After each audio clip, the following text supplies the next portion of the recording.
Coming up on Tuesday, government watching, 7 p.m. in Yuba City School. Trustees act on new course proposals and a consent agenda with lots of stuff.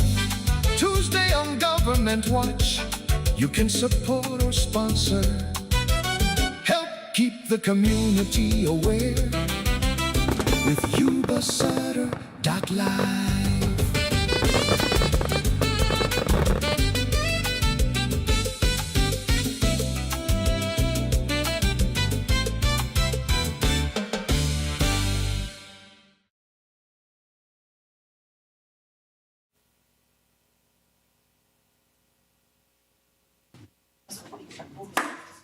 I'm going to call the meeting back to order. Can everybody please stand for the pledge?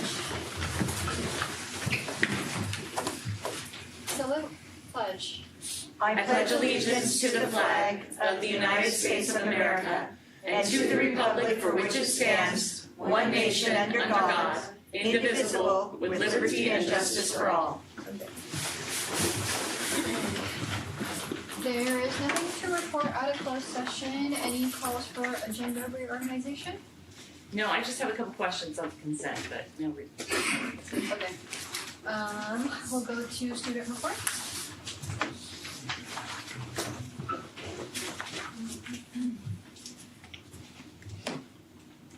So 2 weekends ago, we had our prom. We had good attendance. I believe it was in the 200 to 300 people range. And then last week, we also had our ASB election. So all of that's now settled for all the new positions for next year.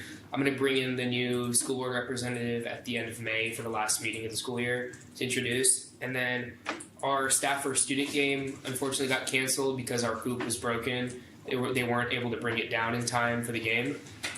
And then we also wanted to shout out 2 students who got an Amazon Future Engineer Scholarship, Andreas Macias and Tarnji. They were 2 of only 200 kids picked in the entire country, and they were both from River Valley. That is awesome. Yeah, they got a $40,000 scholarship and a paid internship at Amazon for after their freshman year. And then we're also starting to plan our Spring Spirit Week. Very cool. Thank you. You have a spring festival coming up, right? I believe so, yeah. Okay. It's in May 15th. Okay, perfect. Thank you.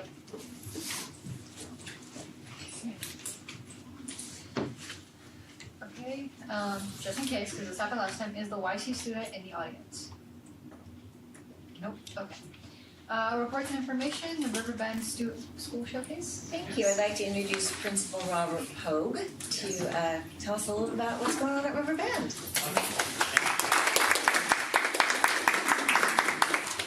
Oh, it's an honor to be here tonight. Thank you, School Board and Cabinet, for having me, representing Riverbend Elementary.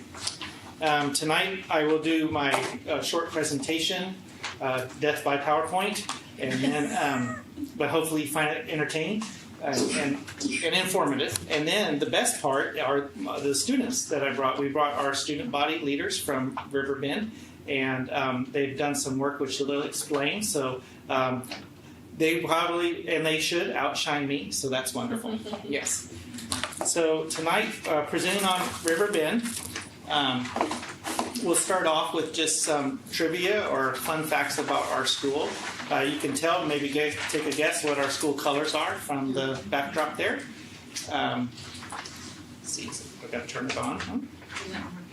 No, I have to turn it on. There we go. Okay. Fun facts. So we are the colts, and if you've come to Riverbend, you'll see different versions of horses and colts around the school. But we have young colts and we have older ones, so you can see some really kind of strong mascots and then the friendly ones. And we serve all kinds of kids from ones that still need help with toileting all the way up to 8th grade.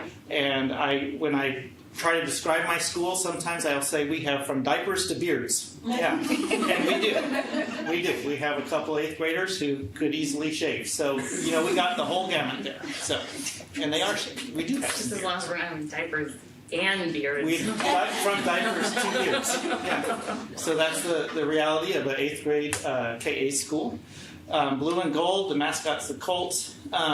We are a PBIS school, and prior to my arrival, the school staff had changed from COLTS CARE. Our acronym, PBIS acronym was CARE, and they as a staff had changed it to RISE, which stands for Respect, Integrity, Safety, and Excellence. So one of the things, the past principal and myself, we've been working on the branding, and now we have new signs and murals, and this has been the first year with our new RISE acronym, and that continues to be a work that we do, getting students and staff to be aware of the words that we try to live by and focus by, and our student body leaders who are here today on the morning announcements. Most days they have a part of a morning announcement that connects to RISE, which is really wonderful. Avid, we are an Avid school, just like many of the schools in Yuba City. Something special about where we're at with Avid is we did become an Avid school-wide school certified last year. And then this upcoming year, we're a demonstration site for lessons, and Avid doesn't do that for a lot of schools. It's a huge commitment on the part of the Avid person in our area. They do a lot of extensive planning of lessons and come into the classrooms, teach the lessons with the teachers, and the teachers are doing a coaching and reflecting model. And it is really quite an honor to have them coming in and putting that amount of time into our school next year. And the reason they chose to do it is because of the visits this year, and the teacher buy-in and the preparation when Avid came to our school site was so organized, and the visits to the classroom with the teachers using Avid strategies was school-wide. And the Avid representative felt like this is a place where we can do demonstration sites, and it was a special, that should be a shout out. Yep. Traditions, the Harvest Festival has been at River Bend for a long time, and that's always in the fall, of course. And the Careers Day, they do a middle school career fair day. It's not booths out in the table with careers where kids come and learn about the careers. It's community and regional professionals come into the school, and they go into the classrooms in smaller groups of middle school students and talk about their professions, and then the kids get to move around and hear from different careers throughout the day.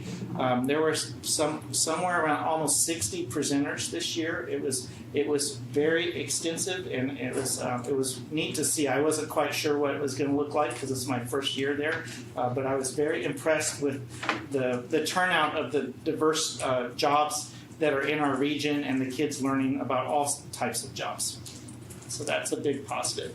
We have a color run, which is you're running the track, raising money for our PTO, and every time you do a lap, they spray with chalk dust. It's very fun, and you get snow cones. And then I'm looking forward to this last one. Apparently, for a long time, on the last day of school, they play Happy Trails over the loudspeaker as everyone leaves. So I'm going to see how that goes. I'm not going to change the song. I'm going to keep the song the way it's always been. So. We have various incentives to help keep students motivated at the younger grades. The book vending machine and our accelerated reader program is very popular. Kids are reading books and keeping track of their points, and they earn vending machine bucks, and when they get enough points they can go and get a book out of the vending machine. And we have a PBIS store where kids come with every week on Fridays they can get their incentives for their behaviors exemplifying RISE, our acronym. We're also a school that partners with Sutter County schools. So we have the special education program with Sutter County. One of their programs on our campus is pretty big, 37 staff and 74 students. So it's like we have two schools there. They have a principal too and a secretary, but we really try to see it as one school. So this year we've taken a lot of steps of just trying to cooperate. We have inclusion going on. We invite to the rallies and assemblies and the dances and all the fun events, trying to share the communication so that we don't have the impression it's two schools but one school. So even though they're different, governing organizations, we try to say we're all cults. And if you're a county student at River Bend, you're a cult. And that's how we're trying to keep that going. It's not two different schools. Just different adults working with different kids, all with a similar mission. Our goals, these would be in our school plan as well. We have 3 goals. The first goal, of course, is academics. We like most schools, have a focus on language arts, math, physical fitness testing, ELD, and science. Math and ELA are areas where we're trying to improve every year. And in our student groups that we need to pay special attention to, because so that they're performing in a proportional manner, is our English learners and students with disabilities, long-term English learners, and our Latino or Hispanic students. These are areas where we could see some growth in our academic performance. And just a few things, it's not all-encompassing list, but things that we do to help in addition to, minimum day and professional learning communities and professional development. We use Avid to advance our achievement. Programs like Accelerated Reader, using the Lexia English Language Arts and Math program, and iReady. And of course, we're trying to expand our library books. Just those are some of the things we do to help keep our focus on academics. Our second goal is school connections, working to help students and families feel connected to the Riverbend School. We have the web program is underway. This will be next year is kind of the second year, so it's a growth thing that we're growing. And WEB stands for Where Everybody Belongs, and especially because we're a school that has feeder schools coming into 6th grade, Park Avenue and Lincrest feeder schools. We have a real focus on 6th grade students orienting to the K-8 and 6th grade, because we have students from 3 different schools coming in, and they need to get and know each other and try to become friends and make those connections. PBIS helps with the school culture. We have a lot of celebrations. We have our awards assemblies at the elementary level. We shop for every month, but they end up being more like every other month. And for the middle schoolers, we do they're tied to the grade reporting timelines. So we do 2 big academic award assemblies each year, and lots of spirit days and spirit weeks. We try to build a strong safety net for students who need extra support, like with counseling, small group counseling. Some of that is academic, some of that is behavior, social interactions. So our counselors, we have 3 counselors, and we have a social worker.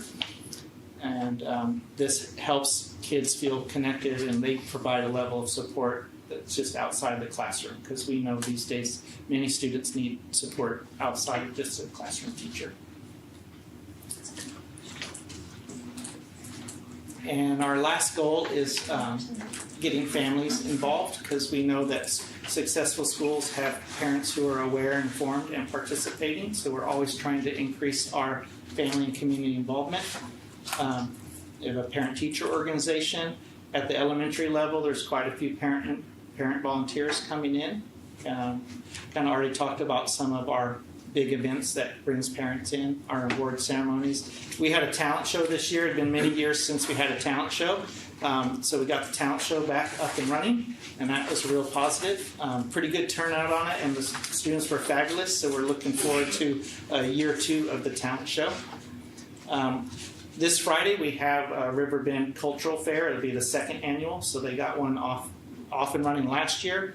And this year we're trying to make it a little bigger, a little better, so that's this Friday. And I already spoke about the Careers Day, and the Multicultural Fair is what I was referring to this Friday. What time is that? Starts at 5:30. Okay. Yeah. Some celebrations. So these are all tied to our California dashboard. In English Language Arts, the school did show improvement from the year before, getting closer to the standard, the state standard of performance, and went from the orange rating to the yellow, so we saw an improvement there.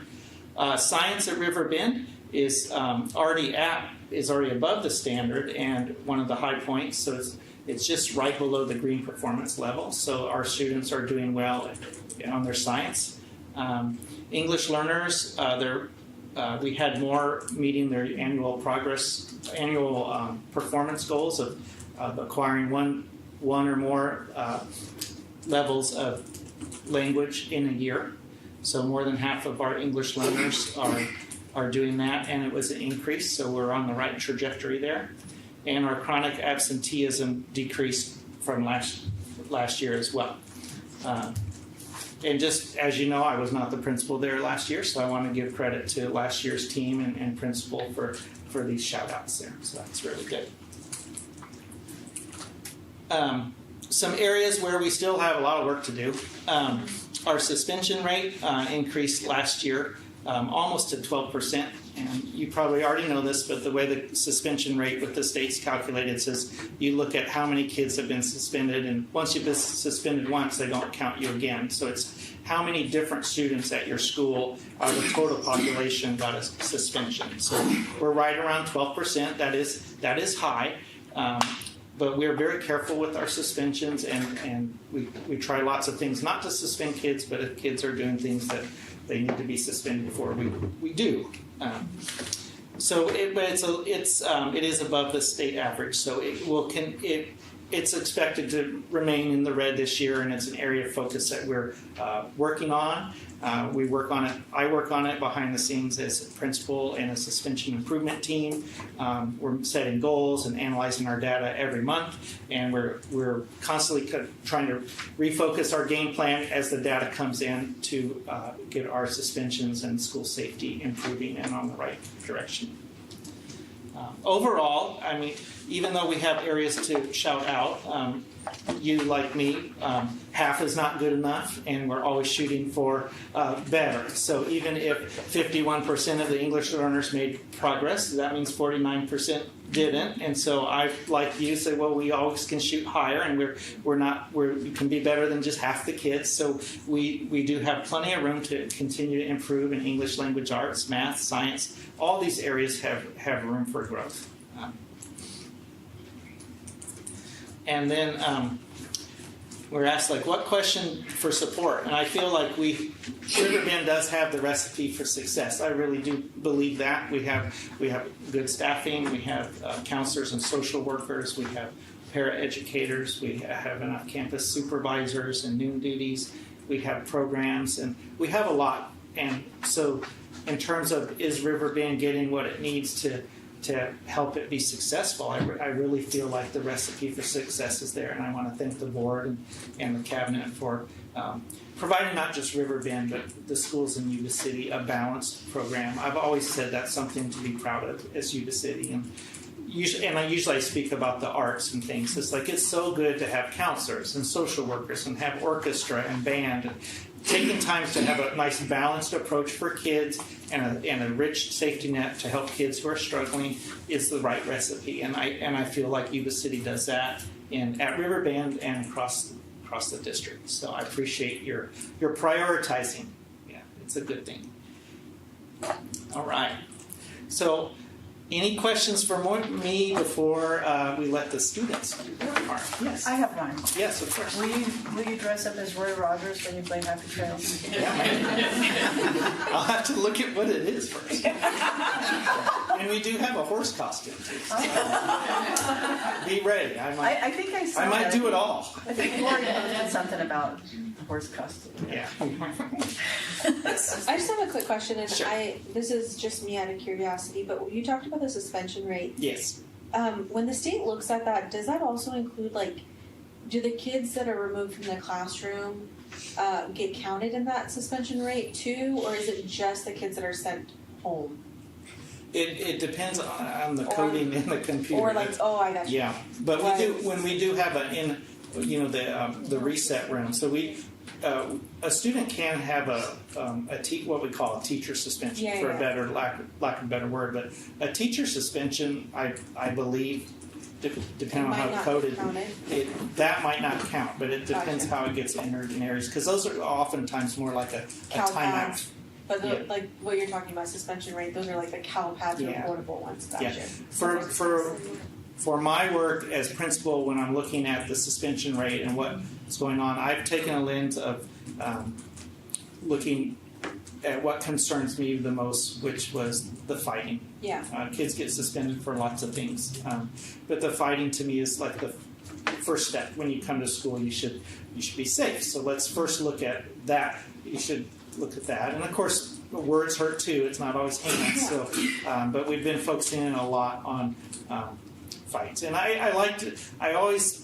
Sometimes schools get reputations as lots of fights, right? But when we have 1,000 kids at school, if you you're looking at a very small percentage of students who have gotten in a fight, but on the state dashboard it can look more. So I want to remind everyone, like you look at Riverbend or any other school, we're way in the 90% of students, well, at Riverbend now it's 88% of the students didn't get suspended, but they're not always for fighting. And the number of students getting in fights is small, but they're very dramatic and they get a lot of attention. So I like to remember, like Riverbend has great things going on. There's great things going on in the classroom. We got great activities, awards ceremonies. We got lots of good things for kids, and our students are going to showcase that tonight. So at the same time, yep, we've had some fights, and I like to say, well, let's just focus on the big picture and remember all the people making good choices and all the things that aren't necessarily like that, because I don't like the school to get stereotyped just as one thing. Right. Thank you. There's a lot to balance. And I have a Yes. couple questions and a comment on that suspension. Yeah. One of the ways we support our teachers and our and the other students that are there to learn is by holding the line when it comes to our standards of behavioral. Yeah. So I hope you know, like this. I mean, I speak for myself, but I think for the whole board that we're all, if it is a because we've got the other 999 students Yep. to protect. Absolutely. And it's an opportunity, right? So you mentioned in your goal 3 on family and community involvement Yes. that you highlighted that in the elementary you had a lot of parent volunteers. Yes. But I didn't hear anything in the middle school. So Yeah. The parent volunteers, they're a little less in the middle school, but they come out for some of our awards, but they're not the same.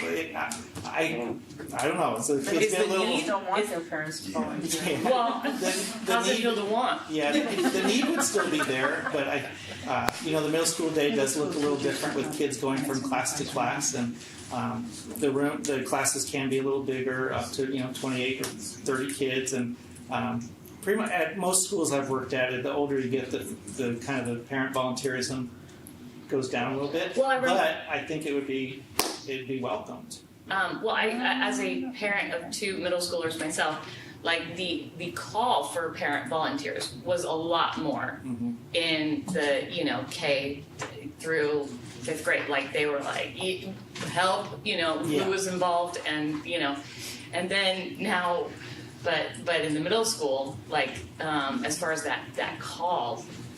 Would you say like you're asking, but it's coming back in an echo chamber, or maybe I think we need to ask more. Yes. because I get it that kids they may not want their parents there, but it's one of our it's an honor to be a parent of a middle schooler, and it's like one of my jobs is to embarrass them. To give them a Copernican revolution is one of the goals of my life. But take great pleasure. well, just remember, the world does not revolve around you. It's good. It's good. We all need that. And then my other question with regards to that,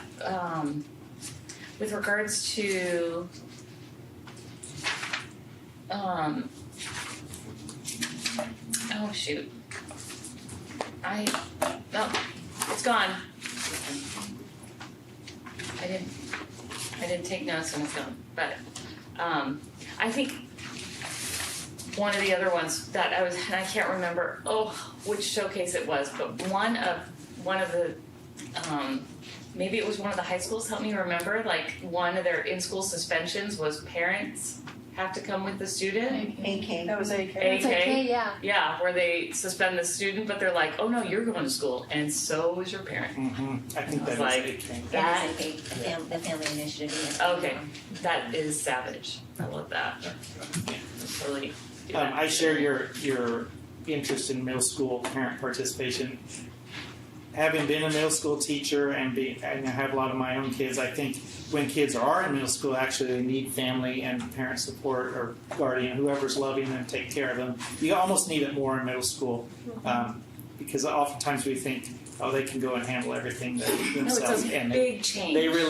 they could use the support. I agree with that. Well, even adults, we need support. Absolutely. Right? Yeah. And the last thing I wanted to say was an attaboy for you and your team. So I had the honor of doing Read Across America at Riverbend this year. Yeah, oh, that could be up here too. Yeah. And I loved every single class I was in. The 5th grade class that I was in begged me to read the first chapter of Pride and Prejudice, which was pretty rigorous.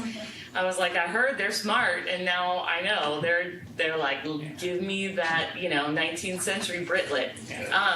But really, I want to talk about the I in RISE because I was going from class to class to class and didn't have a lot of time, and I left my purse in one of your classrooms and did like 3 other classes. Like I'm just like grabbing and going. And a group of students, young students, came up to me and they were like, "Hey, Miss Kirsten, you left your purse in our class," and we gave it to our teacher, and it's locked in her room.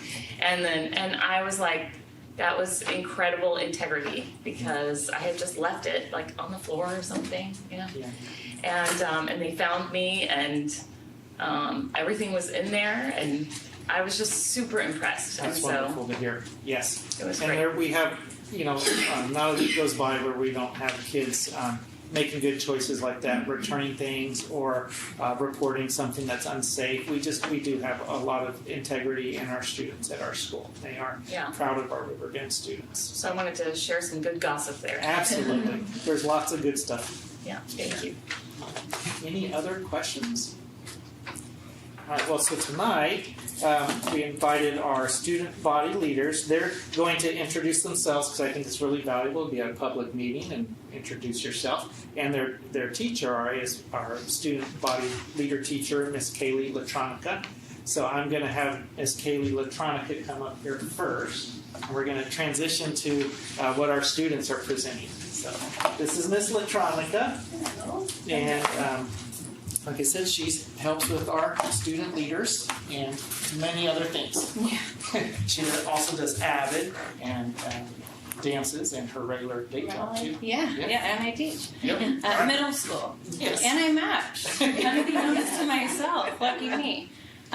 Before I read off this card, before I get too nervous, I do want to touch on you mentioning parent involvement in middle school. I teach middle school, and then obviously with leadership. And I'll have to say, I had parents reaching out about supporting our dances, and so I've really honed in on that. So in our last 2 dances, our first dance, I had 1 parent, and then our second dance, I had 2 parents, and then we're gonna have another one, and I know those 2 parents, and I'm reaching out to another. So we're getting that word out there, and I do think it's super important. So Fantastic, thank you. but to my card. Good evening, and thank you for having us here tonight. My name is Kaylee Latronica, and this is my first year teaching leadership at Riverbend. It has been truly an incredible experience working with these students and watching them grow as leaders both in and out of the classroom. I'm very proud of the work that they have done this year, and I'm excited for them to share what makes our school such a special place. So at this time, I would like to introduce our leadership president, Autumn Ferdinand.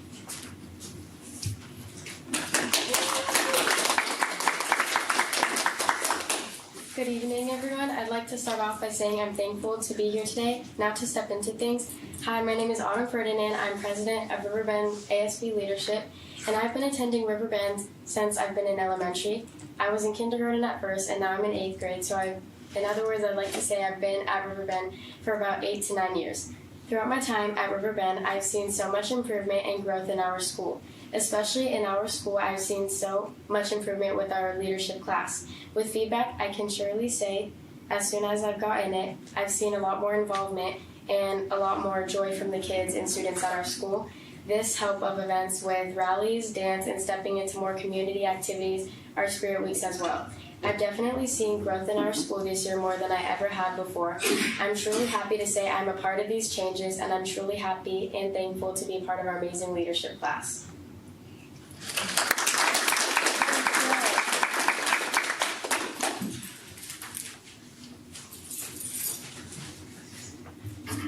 Alright, good evening, you guys. I truly thank you all for attending this meeting, before we start my speech. Okay, so, my name is Swarn Simino. I am the ASB treasurer at Riverbend. We, at leadership, we, surveyed a ton of kids at Riverbend, and we've gotten a lot of amazing feedback from them. One source of feedback that we've gotten from students is that they really like our unique and creative campus and classrooms. I've heard a lot of leadership kids also say in our surveys, the students that surveyed, loved the connection that they had with staff and students. I know a lot of them just, they just love talking, you know what I'm saying? But,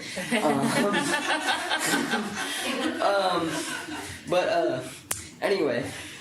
But yeah, I've seen a lot of growth this year. I've been from start to well, the present day. I've seen a ton of growth in not just the students in general, but also in leadership in general. I mean, if you want an example of growth in Riverbend, I mean, you can look at our class. I mean, you look at our class and it's like, you know, we learned a lot of good leadership skills like organization, communication, and teamwork, which I think is some of the most important skills that we can learn as leaders. As I am in 8th grade, I will be going to high school, and I really appreciate all the work that the leadership class has done, and I can't wait to go to the future. I've seen a lot of improvement from this year, and I cannot wait to see how much improvement future leaders will give to this school. Thank you everyone for the work that you guys do in helping us in helping every student in every single school in the district. I appreciate all of you, and have a good evening. Thank you.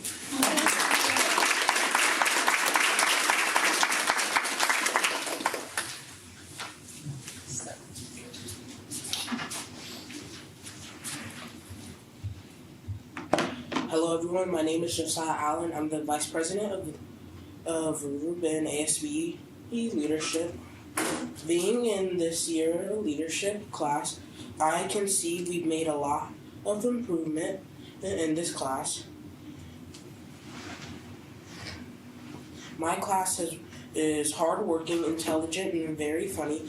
We are always trying our best to make our school better. I can say that I have seen so much improvement in our school, not only from my own experiences, but from the students' feedback we get from students. Whenever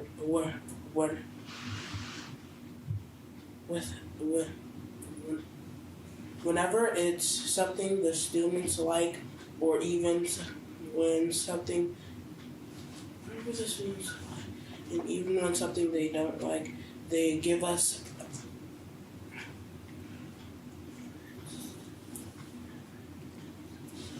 whenever it's something the students like, or even something they would want us to change in the future, we always try to make our school proud. Thank you for listening.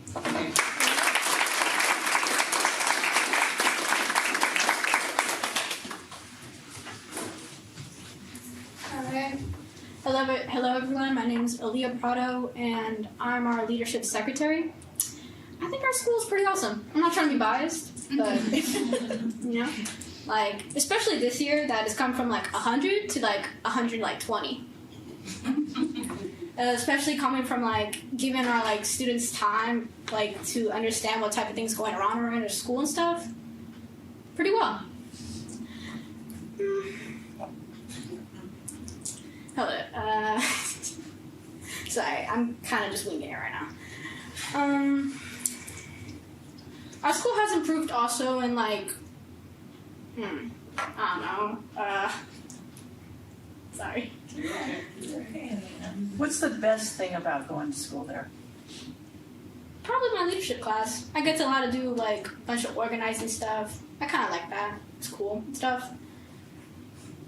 What's the most difficult thing that you've done at school at Riverbend? Something you thought you would never finish? Probably my social studies class. Because? There's a lot of projects there. Okay, so also speaking of leadership, our rallies, they're pretty top-notch, really good. Especially from last year that it was like really basic. We popped a lot of color this time. a lot of awesomeness. And what else? There's just too many stuff that's awesome. I can totally say that our cultural fair is probably getting a big upgrade this year. It's really good. And I guess that's it. Riverbend's awesome like that, you know? Alright, thank you.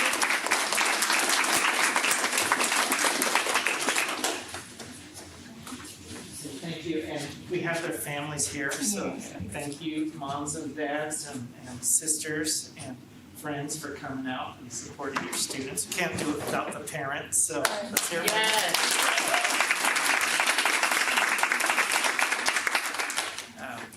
So it's just lots of good stuff at Riverbend. I hope you've enjoyed our presentation. Just a little slice there. And the students are the way to finish it off. So thank you so much for the time to present on Riverbend tonight. Thank you. And you are so right. They were the highlight. Yeah. I told you. Yeah. Sorry, Mr. I tried They outshined you. a few jokes. As they should. But they should outshine me. Yeah. I'm going to leave everybody. Thank you, parents. Thank you, guys. Keep on rising. Okay, we'll return. Kids are just such cuties. They are. I think it's so awesome when they can talk. That's so hard. I could never. Yes, you could. No, when I was their age, there's no way. I would be like, my cheeks would be like burning red. I just couldn't. I don't think I could. Moving on, comments from the public, items on the agenda, I believe there's a video. A video. Oh. Wow, this is a first. So what's your vision for this room? To fill it. Just want people here all the time. More importantly, I want for people to feel like they can stay, you know, friends or family, it really doesn't matter. So what's your vision for this room? To fill it. Just want people here all the time. More importantly, I want for people to feel like they can stay, you know, friends or family, it really doesn't matter. So what's your vision for this room? Okay. Alright, consent agenda, questions first? Yes. Okay.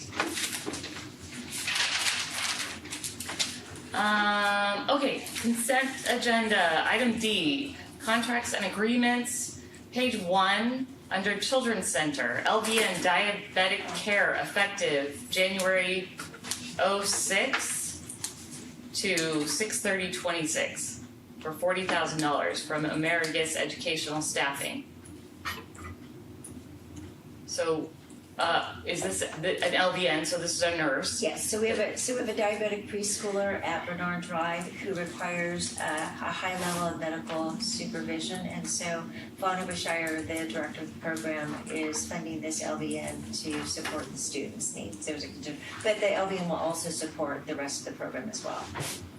Okay, but only until June 30th? Because then the program ends, so it's just for the remainder of the school year.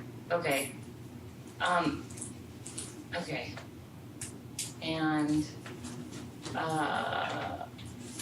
then on G, the professional services agreement with Dennis Wolliver Kelly. Oh, yes.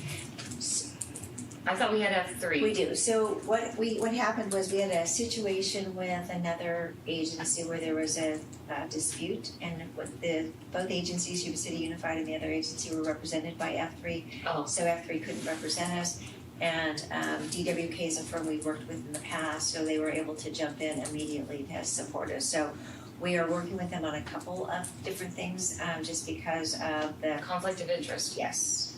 And they may be continuing to represent us on on an aspect in terms of some of the student discipline cases. And so we are working, so this is a service agreement. So we'll continue to work with F3, but we also are bringing in DWK. Okay. They have some expertise in some areas. Until next June. Correct. Okay. And then continue thereafter as approved. So is this an automatic rollover, or will another contract be brought? Another contract will be brought forward. Those are all my questions for consent. Trina, I have a quick question. Do I need to abstain from D because we also contract with Emerges? I also contract with No. Emerges? Okay. It's not a conflict. Okay. I make a motion we approve. Second. On a motion by member Dami, second by member Pretty, all those in favor? Aye. Any opposed? Hearing none, motion carries. Okay, action, new course proposal.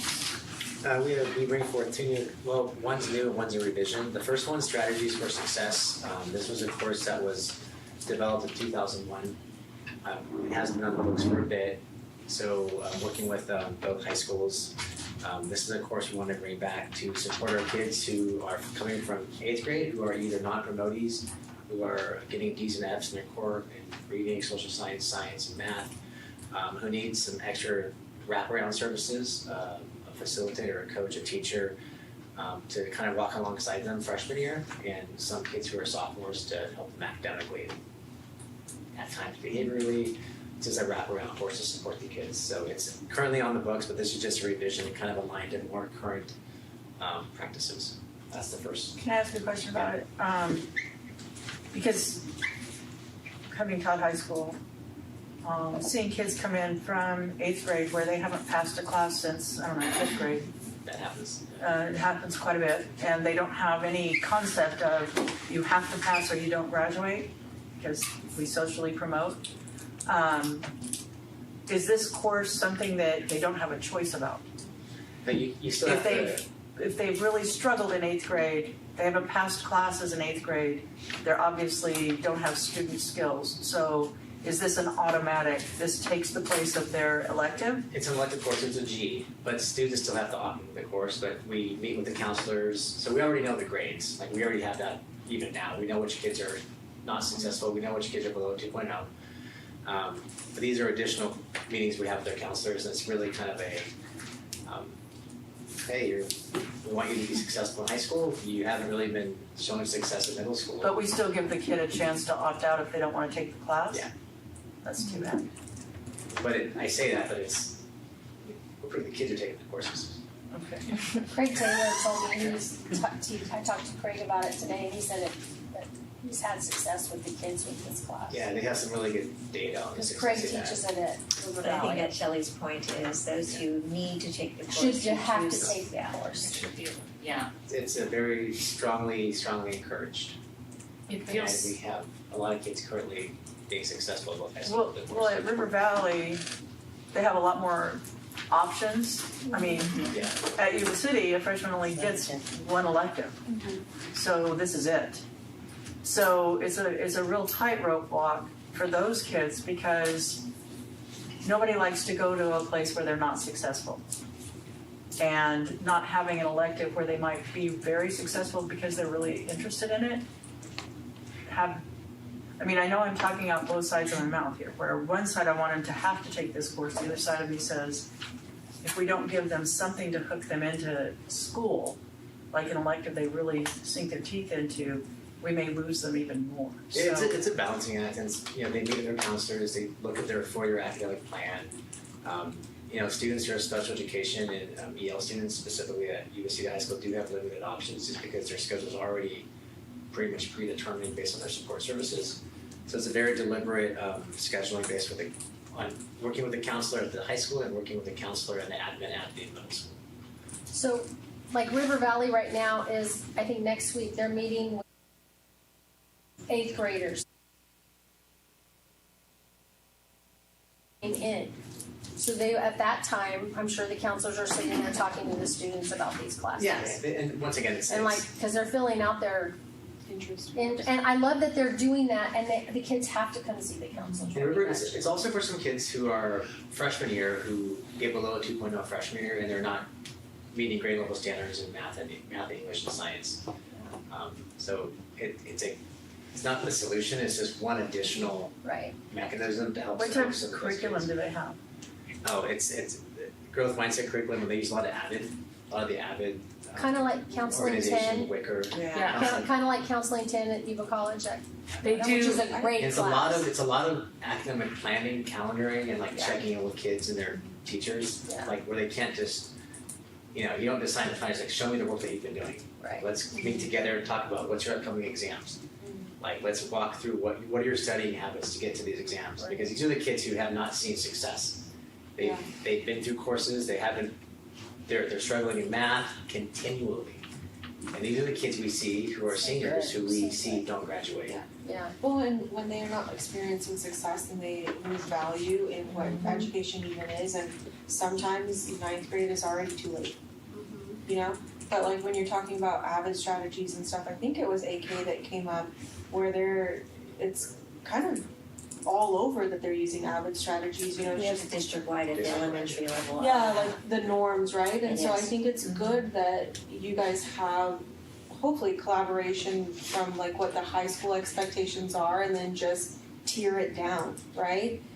So that way there's consistency and a lot of similarity, you know? Continuity, I guess, would be probably a better word for it. But no, it's exciting. It is, really. And it was written a while ago, it just needed to be updated. What credentialing does the teacher need for this class? It's a single subject, you have single subject, math, English, Any one. subject, so yeah. Okay. All right, thank you.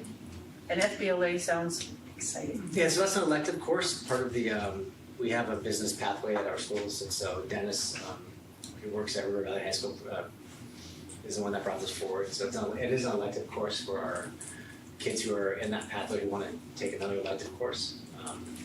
So he's really excited about teaching this course, and that will be offered next year at River Valley High School.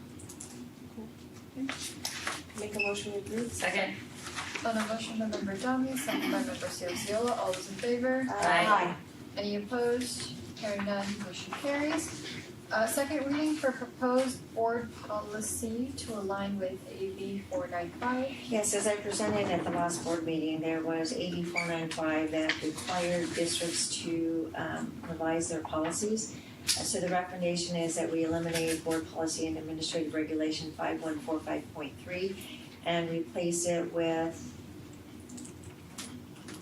I'm gonna look for the number, BP 1445. Also slight modifications to the board policy and AR 0450, comprehensive safety plans, BP AR 1340, access to district records, BP AR 5125, student records, and BP AR 5125. Releases director information. So these are in alignment with Assembly Bill 495, which is district's response to immigration enforcement and the protection of student and family information. I have a couple questions. Sure. There were a lot of numbers you then there saying. Yeah, sorry. It's okay. So my question is on regulation 0450, comprehensive safety plan. It is page 23 of 87. And it is hard to identify where otherwise. What board policy is it? 0450. Comprehensive safety plans. Yes. So 2 pages prior, the last heading is content of the comprehensive safety plan. And then it goes into all the things that can be, right? Point number 11 is at the bottom of that page, then go to the next page, point number 12. And this, so if you go to point number 11, if procedures to prepare for active shooters or other armed assailants by conducting a drill are included in the CSSP shall specify that, and then it has subsets A, B, and C, right? Shall specify that, okay, for that. But then number 12 is procedures to assess and respond to reports of any dangerous, violent, or unlawful activity that is being conducted or threatened to be conducted at the school, at an activity sponsored by the school, or on a school bus serving the school.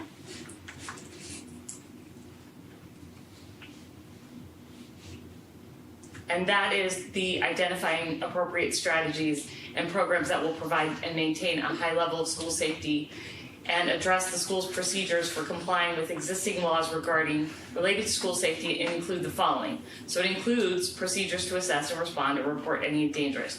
And then includes procedures to respond to incidents involving an individual experienced sudden cardiac arrest or similar life-threatening medical emergency. These are the things that are included, right? In the safety plan. Okay, and procedures specifically designed to notify parents or guardians and district staff when the school confirms that an officer or an employee of an agency conducting immigration enforcement is on school grounds as specified in Ed Code 32282. So that's been added. It was... That is actual, and that is a result of the assembly bill. Okay, so we're like notifying all parents, like a mass, or all the safety plans include a mass, like, by the way, a law enforcement guy's here, or... And immigration. Well, it says... It's specific to immigration officer on campus, and so that is the law, that's the language that was added under Assembly Bill 495, was the notification to parents if there is an immigration officer on campus. Okay. And then it also has included in the CSSP, number 17, explicit procedures to prohibit the use of smartphones in the case of an emergency or in response to a perceived threat of danger if such use is prohibited in Board Policy 5131.8 mobile communication devices.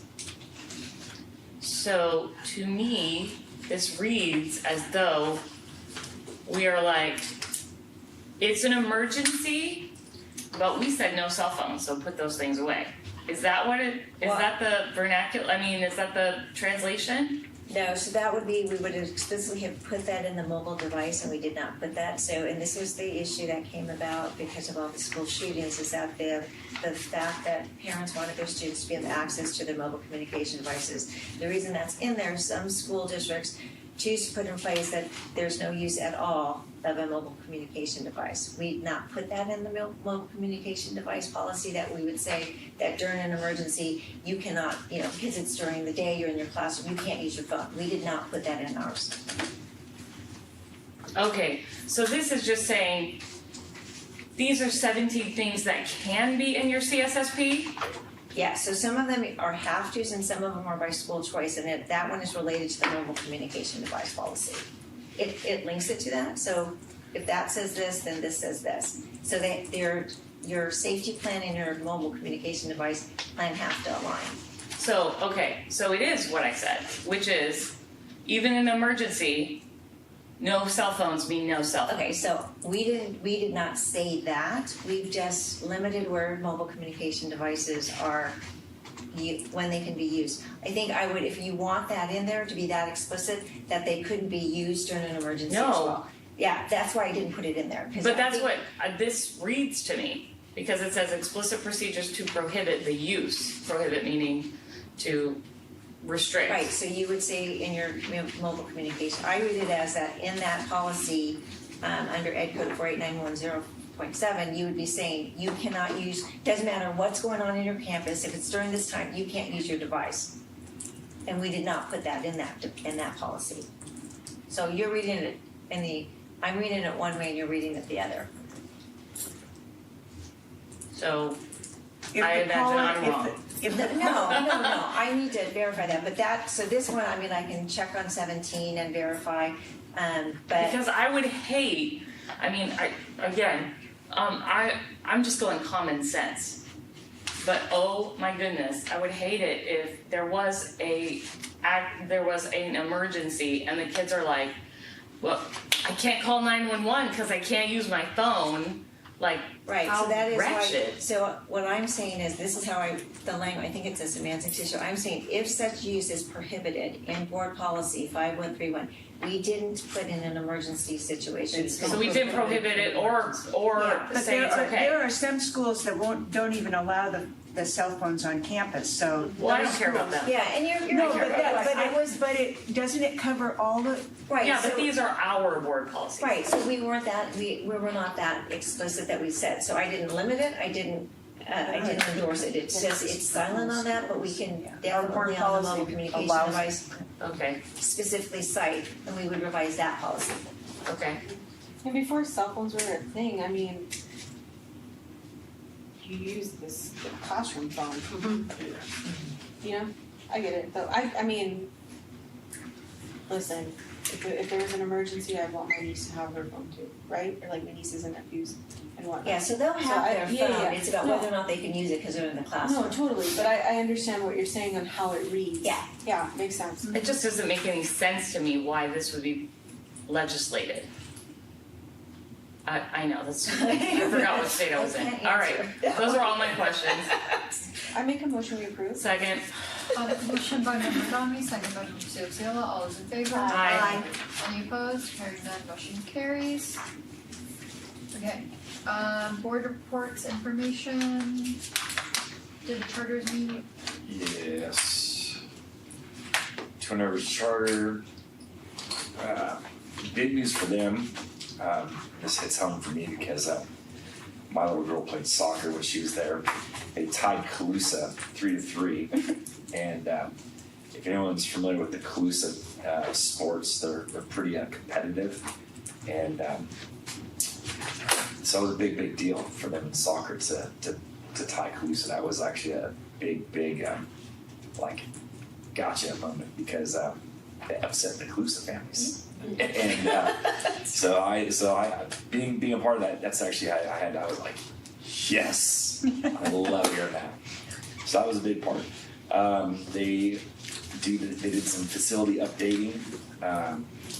Their LCAT surveys. LCAT surveys are out. Their CAS testing is beginning today and going through next week. And they've done some of their fire drills, safety programs. What else is going on over there? Let's see here. They just approved their Tiger Care Handbook for 26-27. And that's really kind of it for the facilities management plan's a big deal. Draft and development. And they also did their facility audit and deferred maintenance plan. Are they building something else? No, not building anything right now. Okay. But just doing some updating, just basic units. That's it in a nutshell. Cool. Did the other meet? No. Perfect. Communications from public, any written ones? Nope. Okay. Comments from employee reps? Rochambeau? I don't have much to say today because it'll be super cool to leave by 8. I just want to say that I'm really excited about the 2 new courses. I met with last week and got to hear the proposals, ask questions of the teachers and staff who'd put those forth. The update to the Strategies for Success classes seemed really exciting for me. They put in a little bit more of the SDL component, which is my jam. So that was awesome. And I'm super excited to see what Dennis does with the FBLA leadership course. His plan with that is to take kids to like national competitions. So it's just really awesome to see different ways that kids can get involved in leadership opportunities at our high schools. Now we've got FFA, we've got 4-H, we've got FBLA. It's just a lot of really cool opportunities and different pathways for students to find different routes into the things that interest them. So I was really excited to learn about those 2 courses last week and can't wait to see how it goes as they roll it out. I don't really have anything else to say today. So thanks, y'all. Thank you. Thanks, Heather. Good evening, Mercedes Charlton, representative of CSEA. We had our first negotiation session, setting up some norms and getting some ideas in place on how we're going to move forward. Little struggle getting dates between our CSA labor rep and our F3, F4, F somebody's lawyers in place. So we might have to get a little creative on how we're going to negotiate. Maybe some side sessions without these guys because I don't want to drag it out a year to negotiate, right? So, but we will work with the district and come up. We do have a session in May scheduled. Our first set of jobs descriptions, once again, have gone to CSEA for approval. I don't expect any hiccups on that, and so we should be having a ratification of those at our next chapter meeting in May, which also will be our celebration of classified school employees. So you'll probably hear a little bit more of that from me in the coming weeks. This is Bus Driver Appreciation Week, and our bus drivers are amazing. And we heard that there's 74 county students on River Bend, and this is an example. The majority of our bus drivers are driving our students in county programs, because those are our SPED buses and that sort of thing. And they do an amazing job with these students and getting them from home to school, from school to home. They, especially our special needs drivers, they know those kids on the bus, they know their needs. They will act on the fly if they need to redo a seating chart, just like in a classroom. Sometimes you have to redo a seating chart because somebody's, has a little attitude or something, and that's important on these buses because sometimes these kids are not able to control their emotions. So having those bus drivers that are aware and attuned of who's on their bus and what their unique needs are is very important. And then of course our district general transportation, getting our kiddos to school, so we all have jobs, right? Those seats, those rear ends are in the seats on time, which is nice. So shout out to our bus drivers because they're really an amazing group out there. We did this past week our last of the school year new hire orientation. I know it seems kind of odd that we're doing a new hire orientation in April, but classified people are hired, as you can see on your personnel listing, all the time. So we really try to do them 4 times a year. We set them up at the beginning of the school year or in the summer so that we're hit the ground running. I've expressed an interest that maybe this year we can do it before school starts to get all those new hires that we'll be hiring over the summer, so that day one they have that information they get from me, they get it from the district, they know how to call in sick. We've introduced a new piece to the orientation where we have Chromebooks in the room with us, and so we make sure that every employee can log into their email, know how to get onto their escape, know how to get onto their front line. So that streamlines it. Helps other people out because there's somebody else that's having to do the job that the employee's supposed to do and call in sick and that sort of thing. So I think that's been a great addition to our new hire orientation. Encourage you anytime you want to come and see what they're about. We have very collaborative. We invite schools in, Schools First, which offers, their standard, I'll sign you up, we'll give you $5 in your account for free. You can sit on it forever, but they have good opportunities for school employees, so we feel that we're kind of helping out them. They're a partner with CSEA and they've partnered with the district a lot, so we appreciate that. And as we close this school year, I know it's not quite yet, it's just in probably a week or so, we're going to find out what our summer assistance match was for this year, for next year. We do appreciate that the district always enrolls us in the summer assistance program and gives our classified employees that opportunity, those ones that really don't always make a lot. And although we get a check in the summer, it's only because I sacrifice money in my paycheck every month to get an extra check in the summer. So the summer assistance really helps us out. Statewide, way more people have taken advantage of this. More districts have bought into it. We have bought into it. This district has made the commitment to our classified employees since day one. We've never had a problem with it. We sat down with, at the time, Robert Shimwell. Robert never made rash, quick decisions, but he thought about it. He pondered over it and knew it was the right decision to make.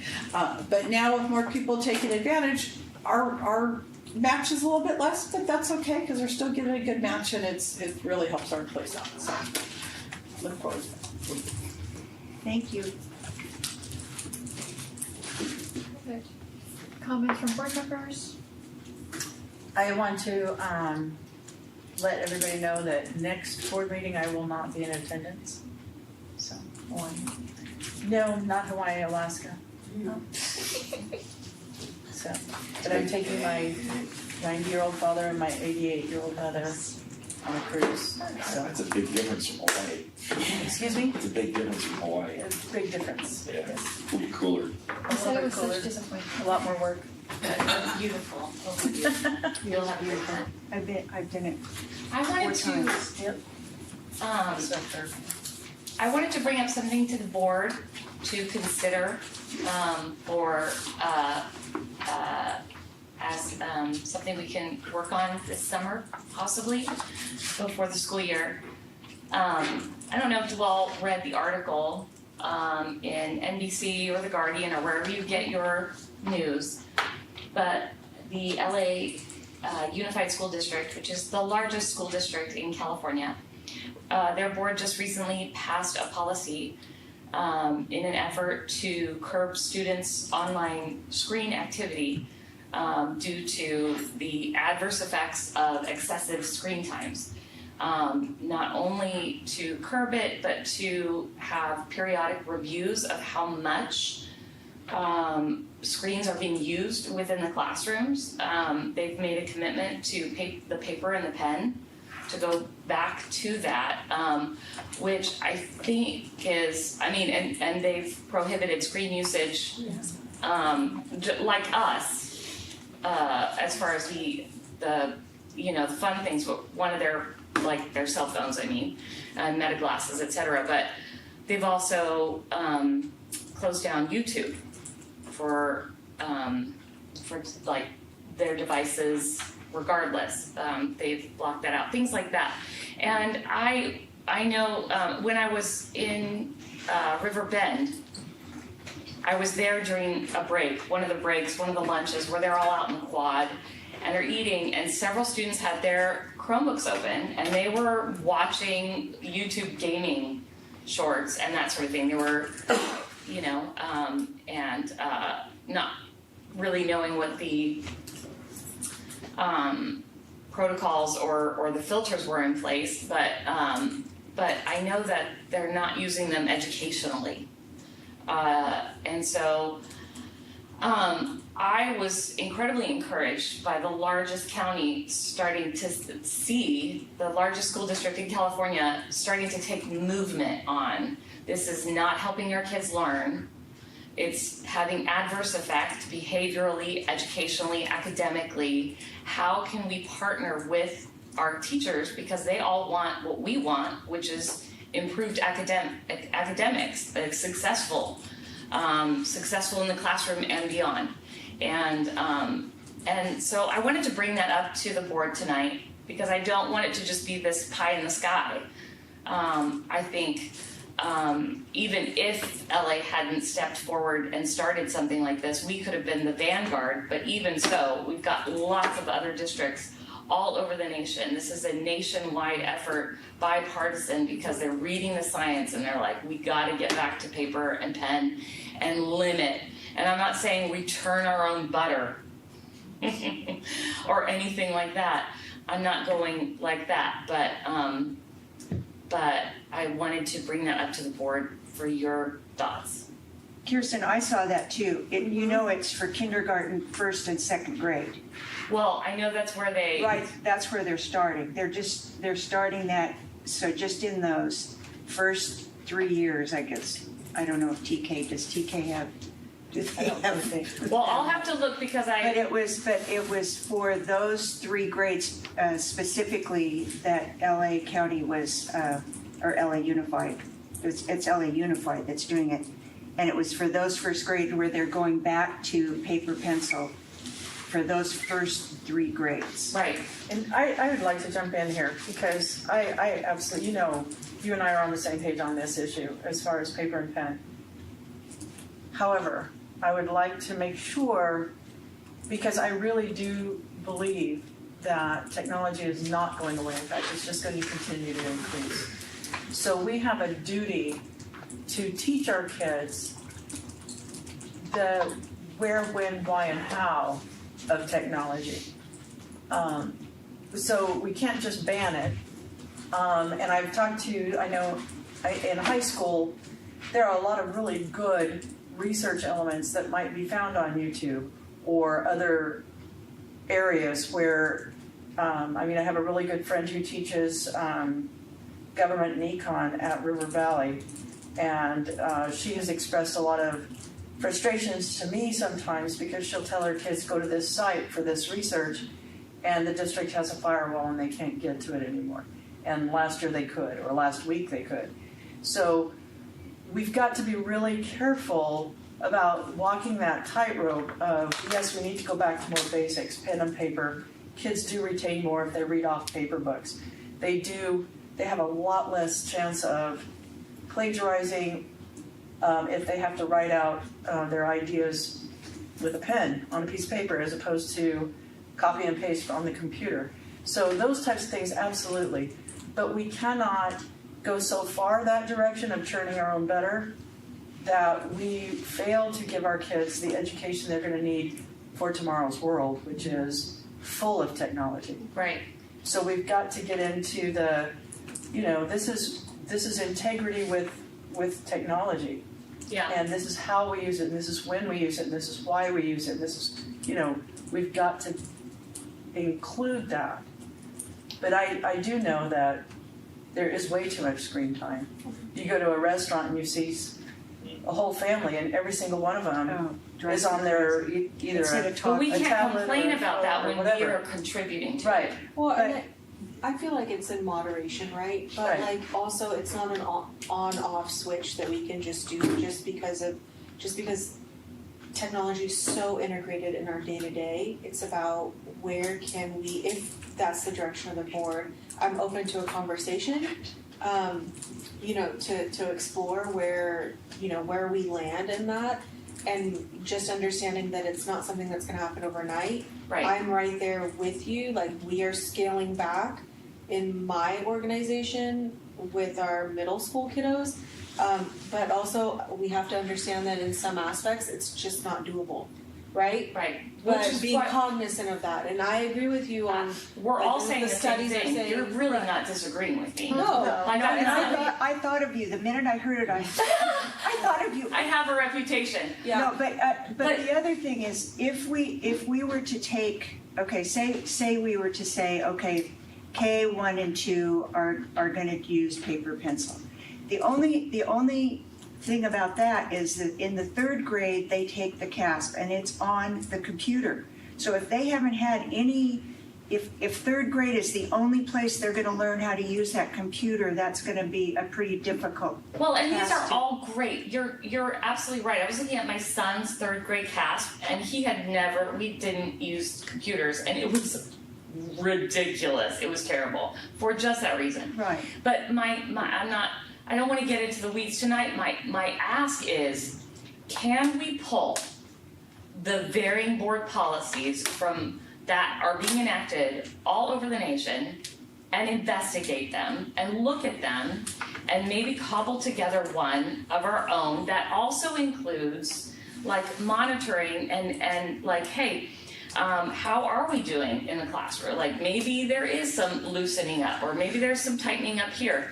But I think, I feel like we're all in the agreement that the excessive screen time has been socially, emotionally, and academically a detriment. Mm-hmm. And so the question isn't, do we just go, okay, well, and then baby's out with the bathwater, but how do we, since it's not going away, how do we really, thinking long-term wise, how do we ethically and thoughtfully integrate technology, not for convenience, because ain't nobody here because it's convenient. We're here because we have a long-term goal to see every single student succeed as an adult. That is the only reason we are sitting here at 8:14 at night. And so it's not because it's easy, it's because we care about them because they are future voters, they are future educators, and so that's what I want. I just would love it if we could pull a lot of different policies and start having a conversation about it. I could share. So I did survey out the teachers. So I sent the survey out to our elementary and I did one for TK5, and it's either TK5 or TK8. And I did one TK5, one 612, so I could present that in the next board meeting. Yeah. And That'd be great. It was about 180 responses, so it wasn't every teacher, but So because even though we're not talking like screens, like we don't do one-to-one for kindergartners, I know that. But even having sat in 2 kindergarten classes at Tierra Buena, like when the kindergarten teacher is up there in front of those kids, they are, for the most part, enraptured. They are fully invested. The minute she turned on a big old screen with cartoon characters, I watched them. They were squirrely, they were hitting each other, they did not care. That person didn't see them. You know, it was not a two-way thing. I'm saying, like, even then, I get it. There's music, there's a cartoon, we dance, whatever. It will never take the place of blood. But again, these conversations involving teachers, involving educators, involving parents, but, like, let's be thoughtful about it. So then, wait, sorry to cut you off. So what then we can do is during instruction on where to take this, so it could be that we pull the policies that LA Unified had, look at those, see how we can implement those into ours, and check how much screen time elementary kids are actually using on Well, I think this is a study session. I don't think this is board meeting, like an actual agendized board meeting discussion, because we have so much discussion that needs to happen. What I'd like to propose now, listening to the conversation, is to allow me to go back and work with staff regarding a kind of like a thought regarding how we might approach this in terms of what information would we all need to make, how do we interface with our staff to provide feedback, and then looking at LA Unified, and there are other states who are actually, right, that popped up in now my stream of, I'm getting a lot of information, there are districts who are looking at this because I think there is a growing concern about amount of screen time. And so I think allow us to put together I'm going to use the term proposal, but an idea of how we might approach this, and then have it for the next board meeting for you to look at, and then we'll give some direction in terms of how to process it. Or the second board meeting. Yeah, there you go. But that would be great. In addition, I believe since the Chromebooks are they're part of our school district, they can pull records. Yes. About how much and see trends. That's what I was Yeah, talking so about. we can actually collecting the data regarding how much collecting the data in the amount of times, like what the grade stretches are, that sort of thing, and what are the most visited sites, all that stuff. We have that. And then So that's like some data to talk about. How much time are they being used outside of school? Because they take their Right. Chromebooks home. And what are they doing? And cross-referencing it with, because you know I love data. I would totally do it myself. If like, okay, this is this class, and this is how they are doing academically. Whatever metric you want to use, either GPA or, but we have all that data real time, right? Like. Well, you can look at data in many different ways and get many different pictures. Yeah. That means completely different things. In Well, I one think aspect, you look at it as succeeding, and another. Things we can pull easily are like you can the top visiting site is Google. I have that data. Google is the top visit site across staff and students. We can pull the data on the top visit sites per staff or per students. That's I can do that tomorrow. We did survey the teachers, and like just from general summary of reading through the surveys, yeah, there's definitely some concern for excess screen time. That was we see that, and the teachers have seen that. But there's also there is some reliance though in the classroom on instructional technology. On kids go home, they do use their Chromebooks, but I can't get data on how much they're used at home. We have LineWise, and that tracks that online data for the students. Maybe it would be helpful if like board members, whatever their thoughts are, we've talked about this, we can email you guys of like what we want in this presentation, that way it's not insert or whatever, and then you guys are able to address it to the best of your abilities. Yeah. Yeah. I did have a quick question. This is like when we're recovering ADA funds, does that go back to general fund, and you can just email, or I can email you guys that question, whatever. Just kidding. Anything else? And off the top of my head, I would say yes. I would say yes. Yes. Where's Scott? Scott's not here, but yes, it would go. It would Dang not it, go the one into time I any. have a directed. Yeah, it would not. It would go back into general fund. No worries. Text not gonna. No Comments from supervisors? Yes, I have this was my stream of thoughts as I was writing down all the things I needed to let you know about. So I just wanted to let you know that the Yuba City High School prom is this May 2nd, so this Saturday. They also are going to start their WASP visitation on Sunday, so they are going to be welcoming the WASP visiting team Sunday early evening, so I will send that out to you if you'd like to attend there. I think they're going to be serving lunch in the quad, dinner in the quad. If you didn't get a chance, lost the accreditation for high schools. If you didn't get a chance, Mamma Mia, Yuba City High School just wrapped up their week-long performance on the weekends of Mamma Mia. River Valley is going to be doing Little Shop of Horrors, May 1st through the 10th. I think it's Friday and Saturday, Sunday, Friday and Saturday, Sunday. So that will be starting this weekend. You have in your packets the promotion and graduation dates to sign up for. We did, and Amanda already wrote them all out. So she's way efficient, so I'm gonna cross that one off my list. On April 30th, which I think is tomorrow? Is it tomorrow? The Church of Jesus Christ of Latter-day Saints, the church on Butte House Road, they do what's called a Crystal Apple Award. And what's special about this is that the students themselves nominate a teacher to recognize. So each of the high schools throughout the community, both Yuba and Sutter County, have teachers that are going to be recognized that are being nominated by students. So it is from 5, it starts at 5 o'clock in the smaller parish, not in the big church, but this parish.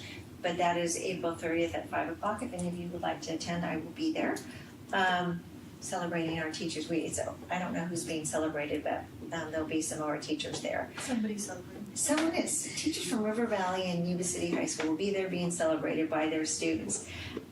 You have in your packets also the bus crash memorial 50th anniversary. The Martinez information is in there. We finally received that formal invitation. If any of you would like to go, let Amanda know they would like to know who's coming down from Yuba City. The other thing is that on the 21st is also the Yuba City High School memorial. What time is that? That one's at 11 o'clock as well. And then on... And it's at Yuba City High School? It's at Yuba City High School Okay. on the 21st at 11 o'clock. And then on the 23rd is the 50th Memorial event at Veterans Hall. So that's also at 11 o'clock. The bus crash occurred just before 11 o'clock, and so that's why they have those events at 11 o'clock. There is going to be a facilities committee meeting, so thank you, Greg, Jasmine, and Londa. Staff will be contacting you on possible times and dates. That will occur before the next board meeting. And then also, and I want to confirm, the textbook math adoption is on 30-day review, correct? Yeah. So And where are the materials housed? Just here at the district office. Well, sometimes I never know which district office. They're here? Yeah. So if any of you are interested in seeing the curriculum that is being recommended by staff for the math adoption, TK through 12, they're here for a 30-day review. How many people worked on choosing these? 63. 60 group. 60 teachers for the pilot. That's it. And they're still doing integrated? Yeah, that's the same. Okay. That is For it. Your high school. I love you, Shelley. I love you. You're so awesome. Okay. That's it. Perfect. Next board meeting is May 12th. Open session is at 7. Maybe I'll show you again. Second. On a motion by member Dummy, second by member Ciocilla. All in favor? Aye. Any opposed? No, these are just Hearing open. none, motion carries. It's special!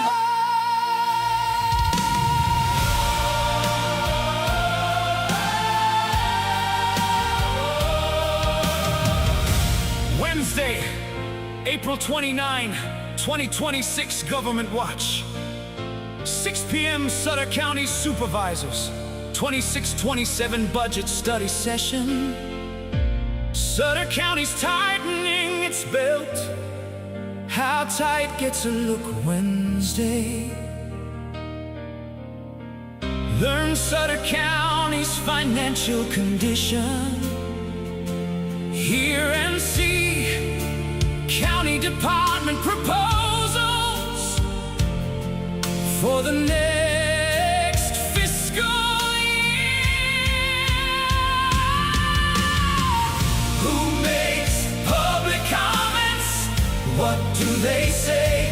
What are the recommendations? Watch the Sutter Supervisors.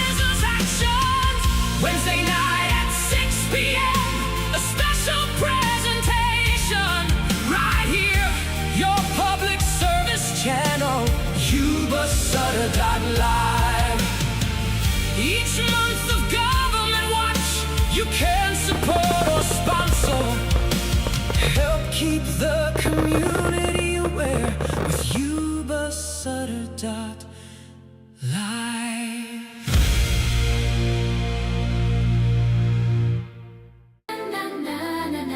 Next week on Yuba-Sutter.LIVE, Tuesday, May 5, 2026, Government Watch.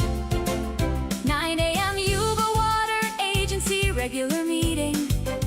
6 p.m. Marysville City Council regular meeting.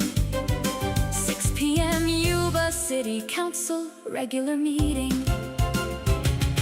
Like and follow Government Watch and our public service live streams. You can support or sponsor. Help keep the community aware with and share Yuba-Sutter.LIVE.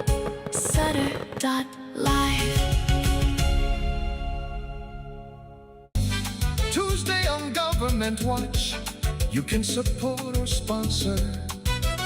Help keep the community aware with Yuba-Sutter.LIVE.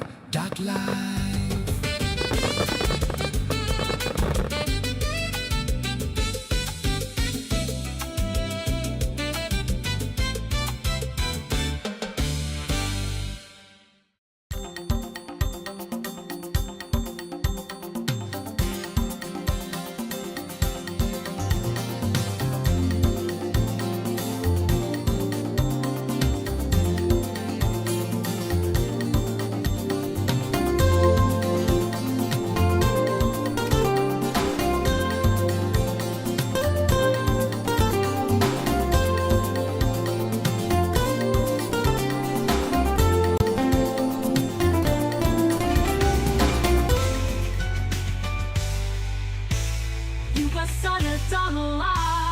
It's the truth that comes through.